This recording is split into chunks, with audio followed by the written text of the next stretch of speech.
പ്രിയക്ക് ഓടിപ്പോയി ആദ്യോട് ആ സന്തോഷം പറയണമെന്നുണ്ടായിരുന്നു. പക്ഷെ ഇപ്പോൾ അങ്ങോട്ട് പോയാൽ പിന്നെ തന്നെ അവൻ തിരികെ വിടില്ലെന്നോർത്തും അവളൊരു ചിരിയോടെ മാളുവിന്റെ അരികിലേക്ക് ചാഞ്ഞു. കഴിഞ്ഞുപോയ ദുരനുഭവങ്ങൾ കൊണ്ട് മാളു ഉറക്കം വരായിട്ടും കണ്ണടച്ച് കിടപ്പാണ്. ഭീകര ചിത്രങ്ങളായി അവൾക്കുള്ളിൽ വല്ലാത്തൊരു സംഘടന നടക്കുന്നുണ്ടായിരുന്നു. ആരുമറിയാതെ അതിന്റെ അലകൾ അവളെ വല്ലാതെ പിടിച്ചു കുലുക്കി കളയുന്നുണ്ട്. പക്ഷേ തൊട്ടരികിൽ കിടക്കുന്നവൾക്കുള്ള മുഴുവനും സന്തോഷമാണ്.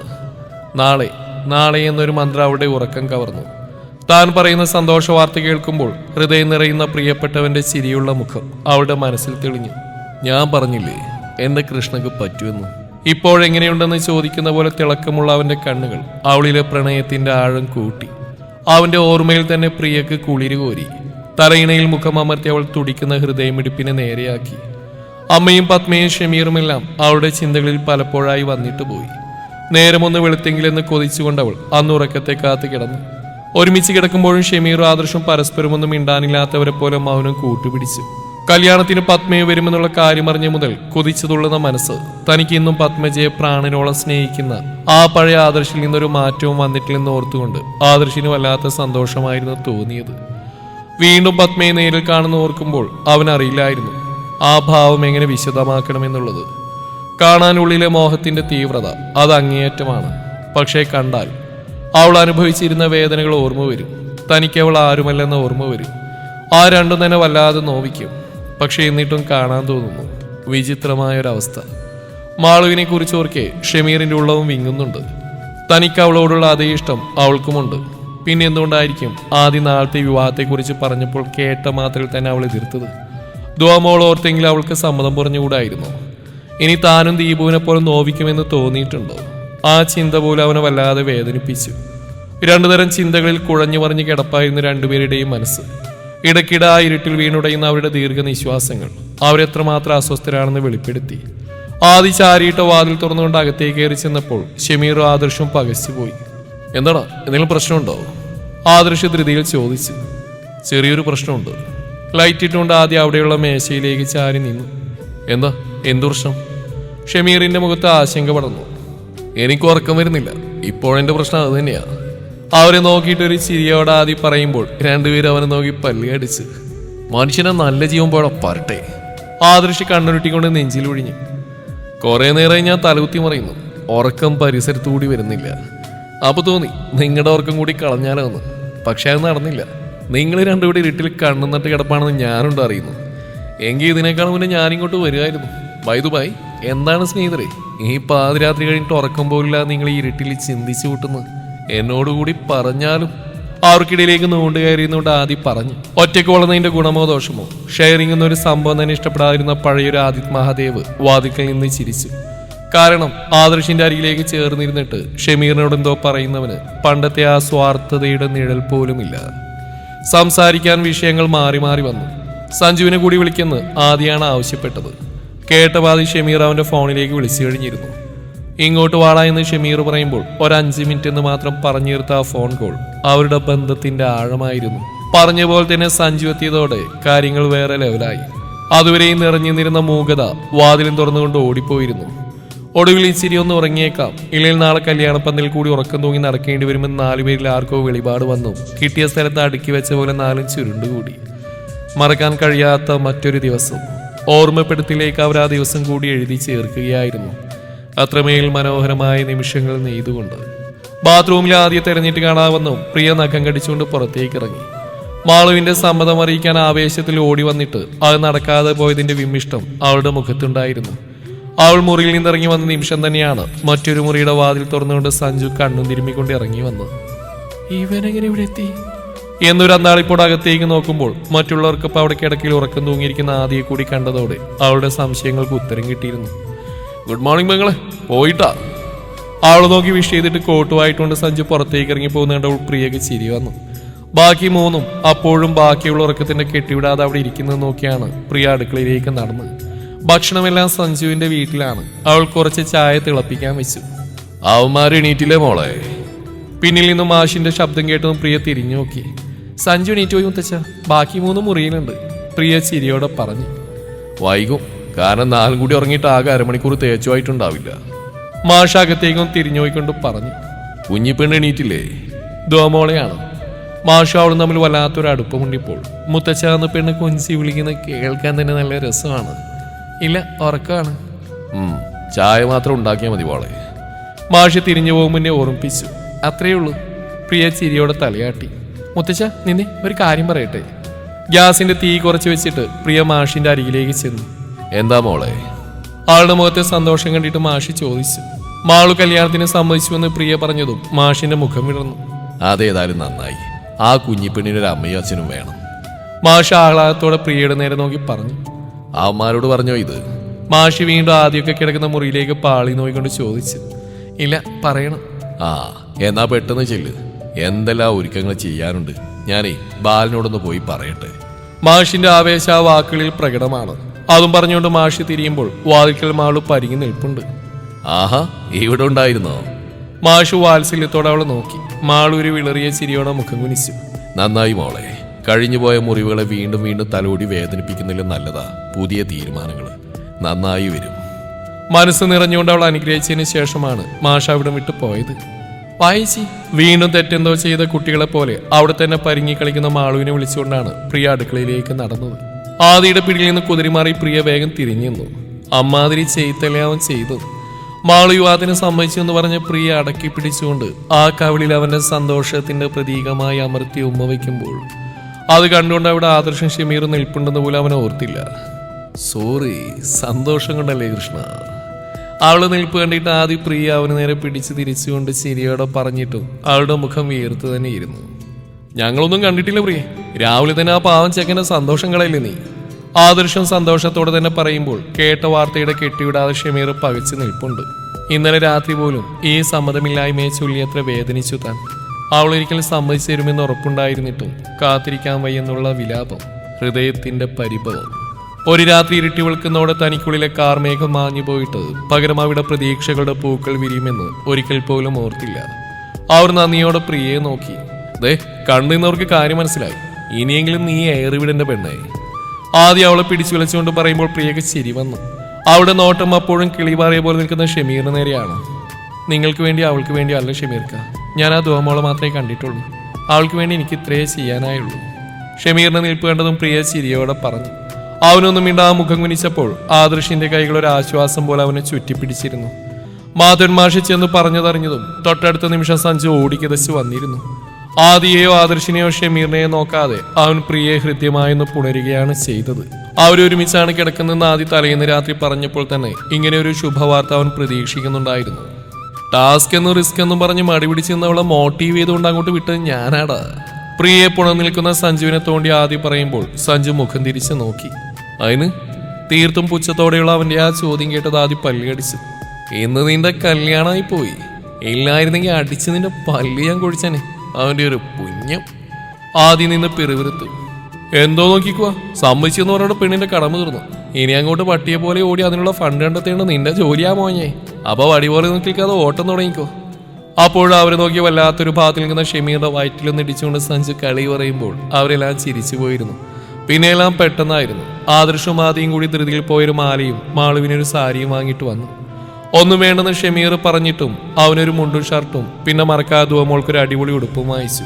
കാശ് കൊടുക്കണമെന്നുണ്ടായിരുന്നു ഷമീറിന്. പക്ഷെ അവരുടെ ആത്മാർത്ഥതയ്ക്ക് താൻ എങ്ങനെയാണ് വിലയിടേണ്ടെന്നൊരു ആശങ്ക അവനെ പിടിച്ചുലച്ചു.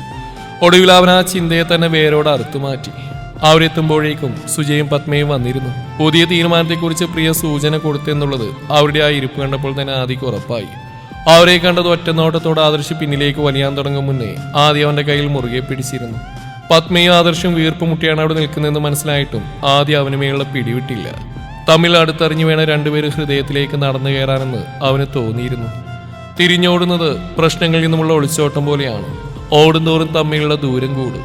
ഇനിയും അവരങ്ങനെ വിട്ടുകൊടുക്കാൻ വയ്യെന്ന് ഉറപ്പിക്കുമ്പോൾ ആദർശിന് മേലുള്ള അവന്റെ പിടിമുറുകി. കയ്യിലുള്ള കവറുകൾ പ്രിയക്ക് നേരെ നീട്ടി. അവളത് വാങ്ങിയതും ആദ്യം ആദർശിനെ വലിച്ചുകൊണ്ട് സുജയുടെ അരികിലിരുന്നു. പരിഭവം പോലെ ആദർശിനെ നോക്കാതിരുന്ന സുജയെ കണ്ടിട്ട് അവന് ചിരിയാണ് വന്നത്. പ്രിയയെ നോക്കുമ്പോൾ അവളുടെ മുഖം നിറയെ ടെൻഷനാണ്. മാളു ദുവമോളെയും പൊതിഞ്ഞു പിടിച്ചുകൊണ്ട് ഒരു മൂലയിൽ മാറിയിരിക്കുന്നുണ്ട്. അവർക്കരികിൽ തന്നെ ഷമീറും. പ്രിയക്ക് നേരെയൊന്ന് കണ്ണി ചിമ്മി കാണിച്ചിട്ട് ആദ്യം സുജയുടെ കയ്യിൽ പിടിച്ചു. ദുർബലമായൊരു കുതിരൽ. പക്ഷെ ആ കണ്ണുകൾ പെയ്തു തുടങ്ങിയിരുന്നു.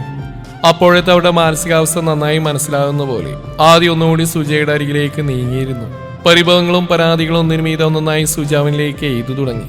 ക്ഷമയോടെ സഹാനുഭൂതിയോടെ അവരെ ചേർത്ത് പിടിച്ചുകൊണ്ട് തന്നെ ആദ്യം ആളുവിന്റെയും ഷമീറിന്റെയും കൂടിച്ചേരലിന്റെ ആവശ്യകതയെ പറഞ്ഞു കൊടുത്തു. അവർക്ക് മനസ്സിലാവുന്ന രീതിയിൽ അവനത് പറഞ്ഞു കൊടുക്കുമ്പോൾ ഒരു വേള ആദർശിന്റെ നോട്ടം പത്മയുടെ നേരെ നീണ്ടു. അവൾ ആദ്യം പറയുന്നത് ശ്രദ്ധിച്ച് കേട്ടിരുന്നു.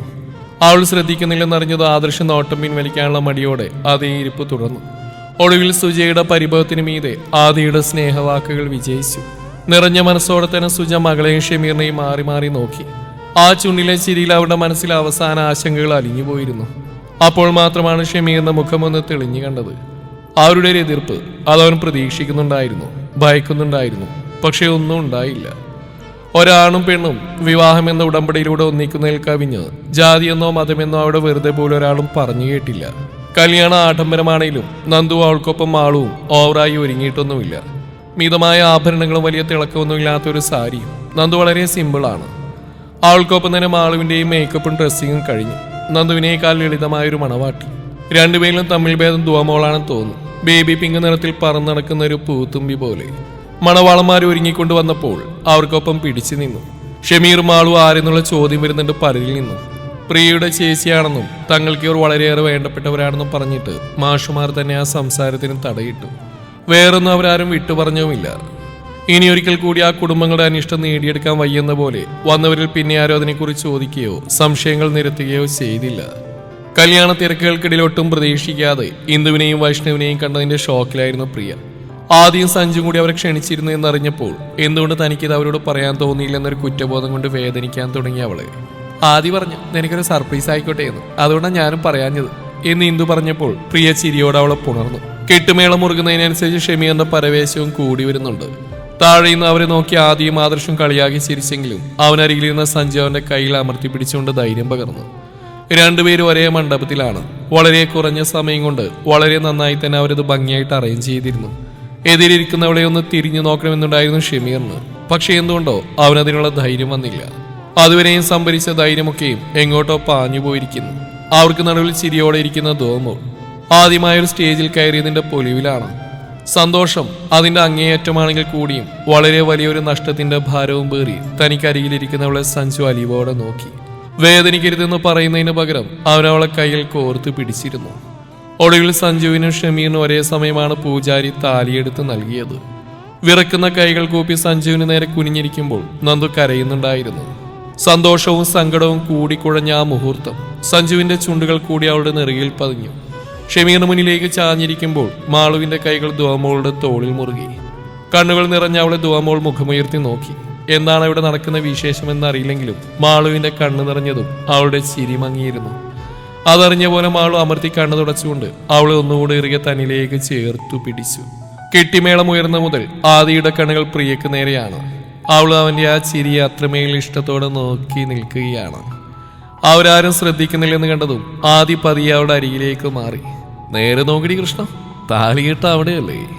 പിന്നിൽ ചേർന്ന് നിൽക്കുന്നവനെ തിരിഞ്ഞു നോക്കി അവൾ അവനൊന്ന് കണ്ണുരുട്ടി കാണിച്ചിട്ട് മുന്നിലേക്ക് തന്നെ മുഖം തിരിച്ചു വെച്ചു. സഞ്ജുവും ഷമീറും താലി കെട്ടിയ നിമിഷം തന്നെ പോക്കറ്റിൽ നിന്നൊരു ഡയമണ്ട് ചെയിൻ വലിച്ചെടുത്തുകൊണ്ട് ആദ്യത് പ്രിയയുടെ കഴുത്തിലേക്ക് ചേർത്ത് വെച്ചു. പെട്ടെന്ന് കഴുത്തിലൊരു തണുപ്പും കവിളിൽ അവന്റെ ചുംബന ചൂടും അറിഞ്ഞെട്ടിപ്പോയവൾ തിരിഞ്ഞു നോക്കും മുന്നേ ആദ്യം അവിടെ നിന്ന് മാറി ആദർശിന്റെ അരികിലേക്ക് തന്നെ നിന്നിരുന്നു. കഴുത്തിൽ തടവി നോക്കി ആ മാലയും അതിനറ്റത് തൂങ്ങുന്ന ലവ് ചിഹ്നത്തിന്റെ ലോക്കറ്റും. അത് കൈപ്പിടിയിൽ മുറുകെ പിടിച്ചുകൊണ്ട് പ്രിയ സന്തോഷത്തോടെ പ്രണയത്തോടെ ആദ്യം നോക്കുമ്പോൾ അവനൊരു ചിരിയോടെ കണ്ണു ചിമ്മി കാണിച്ചു. എത്ര ഒതുക്കി പിടിച്ചിട്ടും ആ നിമിഷം ഹൃദയവേദനയോടെ ആദർശിന്റെ നോട്ടം ചിരിയോടെ മണ്ഡപത്തിലേക്ക് നോക്കി നിൽക്കുന്ന പത്മയിൽ ചെന്നുടക്കി. ഓർമ്മകൾ അവനിൽ അസഹനീയമായ നോവ് പടർത്തി. നഷ്ടമായൊരു മുഹൂർത്തത്തിന്റെ വിങ്ങിൽ അവന്റെ ചിന്തയിൽ ഉമിത്തി പോലെ നീറി. വിഷമിക്കാതെ, ഇനി ഇതുപോലൊരു മുഹൂർത്തം അത് നീ നിന്റെ പ്രണയത്തെ നേടുന്ന അന്നാണ്. ഞങ്ങളെല്ലാം കൂടെയില്ലേ, നീ ടെൻഷൻ ആവില്ലേ? അവന്റെ ഉള്ളറിഞ്ഞ പോലെ ആദ്യ ആദർശിനോട് പതിയെ പറഞ്ഞു. അതുവരെയും അവൻ അനുഭവിച്ചിരുന്ന ആ നോവൽപ്പം കുറഞ്ഞു പോയതുപോലൊരു ഫീലായിരുന്നു ആദർശിന്. അപ്പോൾ മുഹൂർത്തത്തിനെത്താൻ കഴിയില്ലെന്ന് ചന്ദ്രദാസും സന്ദീപും ക്ഷണിച്ചപ്പോൾ തന്നെ അറിയിച്ചിരുന്നു. ആദി കൂട്ടാൻ ചെല്ലാമെന്ന് പറഞ്ഞിട്ടും വേണ്ട, ഞങ്ങളൊരു ടാക്സി പിടിച്ച് വരാമെന്നും പറഞ്ഞവർ ജംഗ്ഷനിൽ നിന്നും വഴിയേറിയ നട്ടം തിരിഞ്ഞപ്പോൾ ആദി പോയിട്ട് കൂട്ടി വന്നു. ആദ്യമായിട്ടായിരുന്നു അവരങ്ങോട്ട് വരുന്നത്. ചന്ദ്രദാസിന്റെ ഭാര്യയും മകളും അവളുടെ ഭർത്താവും മക്കളും കൂടി വളരെ സന്തോഷത്തോടെയാണ് അവരെത്തിയത്. നന്ദുവിനായി നിറയെ സമ്മാനങ്ങളുണ്ട്. വിലപിടിപ്പുള്ള ആഭരണങ്ങളും വസ്ത്രങ്ങളും മറ്റും. അവൾക്ക് മാത്രമല്ല, സഞ്ജുവിനുള്ള കൂടി ആ കൂട്ടത്തിലുണ്ട്. അവയൊന്നും വേണ്ടെന്ന് പറയണമെന്നുണ്ടായിരുന്നു. പക്ഷെ അവർക്കതൊരു സങ്കടമാവേണ്ടെന്ന് കരുതി നന്ദു മൗനമായി നിന്നു. സന്ദീപിന്റെ വിവാഹമാണ്. അതിനുള്ള ക്ഷണം നേരിട്ട് നൽകാൻ അവർ മറന്നില്ല. സഞ്ജുവിനും നന്ദുവിനും ഒപ്പം ആദിക്കും പ്രിയക്കും കശ്മീരിൽ ഹണിമൂൺ ആഘോഷിക്കാനുള്ള പ്ലാനുമായി വന്നവരോട് ഇന്നേക്ക് 4-ാം നാൾ നന്ദുവിന്റെ എക്സാം സ്റ്റാർട്ട് ചെയ്യുകയാണെന്നും അത് കഴിഞ്ഞിട്ട് സമയം പോലെ ഞങ്ങൾ അങ്ങോട്ട് വരുന്നുണ്ടെന്നും പറഞ്ഞിട്ട് സഞ്ജു സ്നേഹത്തോടെ തന്നെ ആ ക്ഷണം നിരസിച്ചു. എങ്കിൽ ആദ്യം പ്രിയം പോരെന്ന് പറഞ്ഞെങ്കിലും ഞങ്ങൾ ഒരുമിച്ച് വരാമെന്ന് പറഞ്ഞുകൊണ്ട് ആദ്യം സ്നേഹത്തോടെ തന്നെ ഒഴിഞ്ഞു മാറി. അന്നത്തെ ദിവസം അവിടെ കൂടാമെന്ന് അവരെല്ലാം നിർബന്ധിച്ച് പറഞ്ഞപ്പോൾ ചന്ദ്രദാസ് സന്തോഷത്തോടെ അത് അംഗീകരിക്കുകയും ചെയ്തു. ഇരുട്ടി തുടങ്ങിയതോടെ നാട്ടുകാരെല്ലാം ഏറെക്കുറെ പിരിഞ്ഞുപോയിരുന്നു. വീട്ടുകാർ മാത്രം അവശേഷിച്ചു. സുജയും പത്മയും വീട്ടിലേക്ക് മടങ്ങാൻ തുനിഞ്ഞെങ്കിലും ആദിയും മാഷും അവരെ വിട്ടില്ല. പ്രിയ ഒന്നും പറയാതെ മൗനമായി നിന്നു. ഒട്ടും മനസ്സിലാഞ്ഞിട്ടും ആദർശം അന്ന് അവിടെ നിൽക്കാമെന്ന് സമ്മതിച്ചത് ആദിയുടെ നിർബന്ധം കൊണ്ട് തന്നെയായിരുന്നു. ഇന്ദുവിന് അന്നൊരു ദിവസം പ്രിയയുടെ കൂടെ നിൽക്കണമെന്നുണ്ടായിരുന്നു. അവളോട് പറയാൻ നിരവധി വിശേഷങ്ങളുണ്ടായിരുന്നു. അവിടെ ആ മനസ്സറിഞ്ഞ പോലെ വൈഷ്ണവ അനുവാദം കൊടുത്തിട്ട് പോവാൻ തുനിഞ്ഞെങ്കിലും ഇന്നിവിടെ കൂട് ബ്രോ, നമുക്ക് ഒരുമിച്ച് ഒരു ദിവസം പൊളിക്കാമെന്ന് പറഞ്ഞത് ആദിയും സഞ്ജുവും കൂടിയാണ്. അവനും അത് സമ്മതിച്ചതോടെ ആഘോഷത്തിന്റെ മാധുര്യം ഇരട്ടിയായി. കല്യാണ സദ്യ ബാക്കിയുള്ളതുണ്ട് രാത്രിയിലേക്ക്. അതുകൊണ്ട് അടുക്കളയിൽ പടവെട്ടേണ്ടി വന്നില്ല. അവരെല്ലാം ഉമ്മറത്തിരുന്ന് സംസാരിച്ചും കളി പറഞ്ഞും ചിരിച്ചും തമ്മിൽ പാരവച്ചും കൂടുതൽ മനോഹരമായ നിമിഷങ്ങൾ. പാട്ടും ഡാൻസ് രംഗം കൂടുതൽ മനോഹരമാക്കി. നന്ദു അവർക്കിടയിൽ ഇരിക്കുമ്പോൾ ഒരു പരിധിവരെയും സങ്കടം ഓർത്തതേയില്ല. മാളുവിന്റെ അവസ്ഥയെ അതുപോലെയായിരുന്നു. ഷമീറിനെ നോക്കുമ്പോൾ മാത്രം അവൾക്കുള്ളിലൂടെ ഒരു മിന്നൽ പാഞ്ഞു പോകും. സമ്മതിച്ചു എന്ന് പറഞ്ഞല്ലാതെ അവർക്ക് രണ്ടുപേർക്കും തമ്മിൽ സംസാരിക്കാൻ ഒരു അവസരം കിട്ടിയിട്ടില്ല. അതിൻ്റെ ഒരു ചമ്മലുണ്ട് നോട്ടമിടയുമ്പോഴൊക്കെ. പാട്ടുപാടി കുളമാക്കാനും ഡാൻസ് എന്ന പേരിൽ തുള്ളാനും അവർക്കൊപ്പം സന്ദീപ് കൂടി ഉണ്ടായിരുന്നു. അപരിചിതരല്ലാതെ ഏറെ പരിചിതമെന്ന പോലെ അവരെല്ലാം പരസ്പരം യാതൊരു സങ്കോചവുമില്ലാതെ സംസാരിച്ചു, ചിരിച്ചു. ഭക്ഷണം കഴിക്കാൻ എല്ലാവരും കൂടി ഒരുമിച്ചാണ് സഞ്ജുവിന്റെ വീട്ടിലേക്ക് പോയത്. വീണ്ടും ബഹളങ്ങളും ആട്ടവും പാട്ടും കളിയാക്കി ചിരികളും. പാതിരാത്രി മുതിർന്നവരെല്ലാം വയലന്റായി തുടങ്ങിയപ്പോൾ മാത്രം അവരെല്ലാം അല്പം സൈലന്റ് ആവുകയായിരുന്നു. വീണ്ടും അവർക്കരികിലിക്കാൻ ശ്രമിക്കുന്ന സഞ്ജുവിനെയും നന്ദുവിനെയും അവരെല്ലാം കൂടി പിടിച്ച പിടിയാല മുറിയിലേക്ക് കൊണ്ടുപോയി. നന്ദു ചമ്മലോടെ നിന്നെങ്കിലും സഞ്ജുവിന് അന്ന് കാണ്ടാമൃഗം തോറ്റുപോകുന്ന അത്രയും തൊലിക്കെട്ടിയായിരുന്നു. അവൻ കൂളായി നിൽക്കുന്ന കണ്ടതും കോഴിവിളിയും ബഹളങ്ങളും വീണ്ടും മുറുകി. ഷമീർ മുറിയിലേക്ക് വന്നു. മാളുവിന്റെ ഹൃദയം അതിദ്രുതം മിടിച്ചുകൊണ്ടേയിരുന്നു. ദ്വാമോളെ തഴുകുന്ന കൈകൾ വിറക്കുന്നു. പകൽ മുഴുവൻ ഓടിപ്പാഞ്ഞ് നടന്നിട്ടുള്ള ക്ഷീണം. കിടന്നതേ കുഞ്ഞുറങ്ങിപ്പോയിരുന്നു. ഇന്നത്തെ ഈ ദിവസം മറ്റാരെക്കാളും അവളായിരുന്നു ആസ്വദിച്ചത്, ആഘോഷിച്ചത്. വാതിൽ ലോക്ക് ചെയ്യുന്ന ശബ്ദം അറിയാതെ തന്നെ മാളു ചാടി എഴുന്നേറ്റുകൊണ്ട് ഷമീറിനെ നോക്കി. അവളുടെ അതേ വെപ്രാളവും പരവേശവും അവനിലുമുണ്ട്. മുമ്പും ദ്വാമോളുടെ വാശി കാരണം രണ്ടുപേരും ഒരു മുറിയിൽ ഉറങ്ങിയിട്ടുണ്ട്. ഒരേ വീട്ടിൽ ഒരുപാട് കാര്യങ്ങൾ പറഞ്ഞും ചിരിച്ചും ജീവിച്ചവരായിരുന്നു. എന്നിട്ടും പക്ഷേ ഇപ്പോഴുള്ള ഈ വിറയലും വെപ്രാളവും അതവിടെ മാറിലമർന്ന് കിടക്കുന്ന ആ ഇത്തിരി പൊന്നിന്റെ ശക്തിയായിരിക്കും. പരസ്പരം ഇനി മനസ്സും ശരീരവും സ്വന്തമാണെന്നുള്ള വാഗ്ദാനമാണ് അവിടെ ഇടനെഞ്ചിൽ ചേർന്ന് കിടക്കുന്നത്. അതിന്നോളമുള്ള പോലെയല്ല, വല്ലാത്തൊരു ശക്തിയുണ്ട്. ഉള്ളിലെ സ്നേഹം മുഴുവനും ആ മാലയിലേക്ക് ആവാഹിച്ചതുപോലെ. മാളു, എടോ, അവര് മാളുവിന്റെ വിളറി വെളുത്ത മുഖം കണ്ടതും അവനെന്തോ പറയാൻ ശ്രമിച്ചു. അവൻ പറയാൻ തുടങ്ങിയത് എന്തെന്ന് അവൾക്കും അറിയാം. കാരണം ഇനി മുതൽ രണ്ടാളും ഒരുമിച്ച് മതി. അതുകൊണ്ട് പോയി കിടക്കെന്ന് പറഞ്ഞുകൊണ്ട് വിട്ടതാണ്. താനും മോളും നിന്റെ കൂടെ കിടക്കാൻ പ്രിയെന്ന് മാളു രഹസ്യമായി പറഞ്ഞ് പിന്നിൽ നിന്നൊരുത്തൻ കയ്യോടെ പൊളിച്ചു. അതെ, ഇന്നലെ ഒരു ദിവസം എന്റെ ഭാര്യ ഞാൻ വിട്ടെന്നില്ലേ, ഇന്നിനി പറ്റൂല. എനിക്ക് വിളില്ലാതെ ഉറക്കം വരില്ല. പ്രിയയെ ചേർത്ത് പിടിച്ചുകൊണ്ട് ആദ്യം പറഞ്ഞു കേട്ട് മാളുവും പ്രിയൻ ചമ്മി നാശമായി പോയെങ്കിലും ബാക്കിയുള്ളവരെല്ലാം ചിരിക്കുന്നുണ്ടായിരുന്നു. അമ്മയെ നോക്കി അവിടെയും സന്തോഷം തന്നെയാണ്. പക്ഷെ കഴിഞ്ഞുപോയ എന്തൊക്കെയോ ഓർമ്മകൾ ആ ഹൃദയം തുരക്കുന്നുണ്ടെന്ന് തോന്നും വിധം ഒരു നോവ് ആ കണ്ണുകളിൽ തെളിഞ്ഞു നിന്നു. തീർച്ചയായും അത് അച്ഛൻ്റെ ഓർമ്മകൾ തന്നെയാവും. ഇന്ന് ഈ നിമിഷം വരെയും താൻ ഏറ്റവും കൊതിച്ചതും ആഗ്രഹിച്ചതും ഈ നിമിഷം കാണാൻ അച്ഛൻ കൂടി ഉണ്ടായിരുന്നെങ്കിലെന്നാണ്. നടക്കില്ലെന്നറിഞ്ഞിട്ടും ആ മോഹം ഒരു കുറ്റബോധമായി തന്നെ കൊളുത്തി വലിക്കുന്നുണ്ടായിരുന്നു. കഴിഞ്ഞു പോയതല്ല ഈ മുറിക്ക് പുറത്ത് ഉപേക്ഷിച്ചിട്ട് അകത്ത് കയറിയാൽ മതി മാളു. ഇനി അങ്ങോട്ട് തീർത്തും പുതിയൊരു ജീവിത. മുമ്പോട്ടുള്ള ജീവിതത്തിന്റെ സുഗന്ധം നഷ്ടപ്പെടുമെന്ന് ഉറപ്പുള്ള കഴിഞ്ഞുപോയ കാലത്തിന്റെ നാറ്റങ്ങളെയൊന്നും ഇനി അങ്ങോട്ട് കയ്യിൽ പിടിക്കണ്ട. കൂടെ കൂട്ടുകയും വേണ്ട. കാരണം നിനക്കതൊരു ബുദ്ധിമുട്ടാവും, നിനക്കൊപ്പമുള്ളവർക്കും. തലയിൽ കൈവച്ചുകൊണ്ട് അനുഗ്രഹിച്ച് മാധവൻ മാഷ് പറയുമ്പോൾ അയാളിൽ എവിടേക്കോ തന്റെ അച്ഛനെ കാണാൻ സാധിക്കുന്നുണ്ടായിരുന്നു. ഞാൻ ഇവിടെ എവിടെയെങ്കിലും. അവളൊന്നും മിണ്ടാ നിൽക്കുന്ന കണ്ട ഷമീർ വീണ്ടും പറഞ്ഞു, മോളുടെ അരിയിലേക്ക് കിടന്നോളൂ. കുഞ്ഞൊരു മന്ദാസ്തോടെ മാളു പറയുമ്പോൾ ഷമീർ അവിശ്വസനീയതയോടെ അവളെ നോക്കി. എനിക്ക് മനസ്സിലാവും, അതുപോലെ എന്നെയും. പാതി പറഞ്ഞുകൊണ്ട് അവൾ മുഖം കുനിച്ചു. അവൾ എന്താണ് ഉദ്ദേശിച്ചതെന്ന് അവനും മനസ്സിലായി. മോൾക്ക് വേണ്ടിയല്ല മാളു, എനിക്ക് വേണ്ടി. എനിക്കിഷ്ടമായിട്ട് തന്നെയാണ് നിന്നെ ഞാൻ എൻ്റെ ജീവിതത്തിലേക്ക് ചേർത്ത് വെച്ച്. പക്ഷേ എനിക്കറിയാം നമുക്ക് തമ്മിൽ ചേരാൻ ഇനി ഒരുപാട് കടമ്പകൾ വേണ്ടി വന്നേക്കാം. ക്ഷമയോടെ കാത്തിരിക്കാൻ നിനക്കൊപ്പം ഞാനും കൂടിയുണ്ട്. നേരത്തെ ഒരു ചിരിയോടെ ഷമീർ അത് പറയുമ്പോൾ അവൾക്കുള്ളിൽ അതുവരെ എരിഞ്ഞു കത്തിരുന്ന ആ നെരിപ്പോട് അണഞ്ഞു കഴിഞ്ഞിരുന്നു. ഒരൊറ്റ റിക്വസ്റ്റ് ഉണ്ട് എനിക്ക്. ഷമീർ അതേ ചിരിയോടെ അവളെ നോക്കി. മാളുവിന്റെ മുഖം ചുളിഞ്ഞു. ഈ താലി നിനക്ക് നൽകും മുന്നേ നമ്മുടെ വീട്ടിൽ ജീവിച്ചൊരു ഷമീറും മാളവികയും മകളും ഉണ്ടായിരുന്നു. എനിക്ക് ഒരുപാട് സന്തോഷവും സ്വപ്നങ്ങളും നൽകിയ നമ്മുടെ ആ കിളിക്കൂട്ടിൽ അന്നെങ്ങനെയാണോ നമ്മൾ തമ്മിൽ ഇടപഴകിയത് അതുപോലെ തന്നെ ഇനി അങ്ങോട്ടും വേണം. അതില്ലാതാവാൻ ഈ താലിയൊരു തടസ്സമാവരുതെന്ന് ഞാൻ ആഗ്രഹിക്കുന്നുണ്ട്. അത്രമേൽ ആർദ്രമായി പറയുന്ന ഷമീർ മാളു അറിയാതെ തന്നെ സമ്മതിച്ചുകൊണ്ട് ചിരിയോടെ തലയാട്ടി. താലിയോടുള്ള കടമ ചെയ്യാനൊരു സമയം വരും. നീയോ ഞാനോ അറിയാതെ തന്നെ നമ്മൾ ഒന്നാവുന്നൊരു ദിവസം. അന്നുവരേക്കും അതൊരു വെറും മാലയായി കിടന്നോട്ടെ. ഒട്ടൊരു നാണത്തോടെ അവളതും തലയാട്ടി സമ്മതിച്ച് ദോമകളുടെ ഇരുവശത്തുമായി കയറി കിടക്കുമ്പോൾ മനസ്സിൽ പലവിധ ചിന്തകൾ കൊണ്ട് നിറഞ്ഞു. ഒളിഞ്ഞും തെളിഞ്ഞും പലപ്പോഴും പലതും രണ്ടുപേരുടെയും കണ്ണു നിറച്ചു. മറന്നെന്ന് പറയുമ്പോഴും ഹൃദയത്തിന്റെ കോളിൽ അതങ്ങനെ വിങ്ങിയും വിതുമ്പിയും ഷമീറിന്റെ കണ്ണ് നനച്ചപ്പോൾ ഓർക്കാൻ കൂടി ഭയപ്പെടുന്ന കുറേ നിമിഷങ്ങളെ കഷ്ടപ്പെട്ട് ഓർമ്മകളിൽ നിന്ന് തുരത്തി ഓടിക്കാനുള്ള ശ്രമത്തിലായിരുന്നു മാളു. കനത്തിരുട്ടിൽ രണ്ടുപേരും രണ്ട് ഓർമ്മകളിൽ ഒരുപോലെ കണ്ണു നിറച്ചു. തുടരും ഈ കഥയുടെ ബാക്കി ഭാഗം നാളെ ഇതേ സമയം.